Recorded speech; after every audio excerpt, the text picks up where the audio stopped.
मैं 1 महीने से रोज 50 रुपए की दवाई ले रहा हूँ, पर कोई फायदा नहीं हुआ।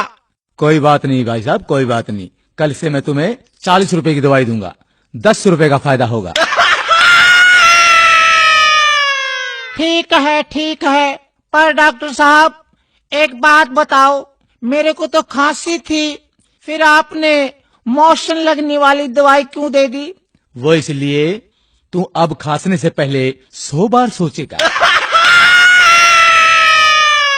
ठीक है डॉक्टर साहब, मेरे इस मोटे पेट का कुछ करो। इसका तो सिर्फ एक ही इलाज है। वो क्या डॉक्टर साहब? तुम रोज सुबह 2 ही रोटियां खाया करो। ठीक है, पर एक बात बता दो डॉक्टर साहब, ये 2 रोटियां खाने से पहले खानी है या खाना खाने के बाद में? ओहो, चल रोटियों को छोड़ो। स्वास्थ्य के लिए आप रोज एक्सरसाइज किया करो। डॉक्टर साहब, मैं रोज फुटबॉल खेलता हूँ, क्रिकेट और टेनिस भी खेलता हूँ।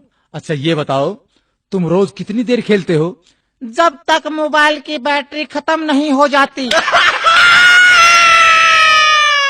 ओहो, बड़े मूर्ख हो यार, तुम तो पागल हो गए हो। कैसे हुए? मैंने एक विधवा से शादी की, उसकी जवान बेटी से मेरे बाप ने शादी की, तो मेरी वो बेटी मेरी माँ बन गई।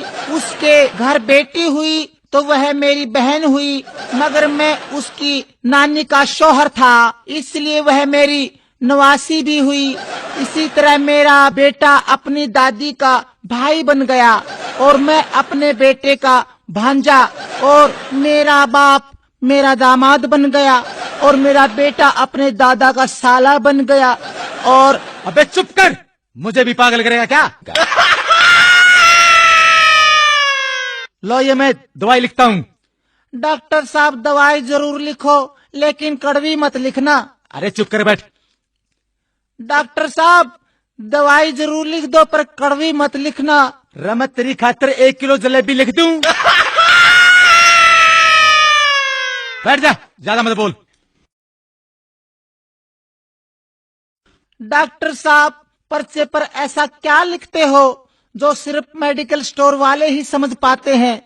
मैं लिखता हूँ, मन्ना तो लूट लिया और तू भी लूट ले।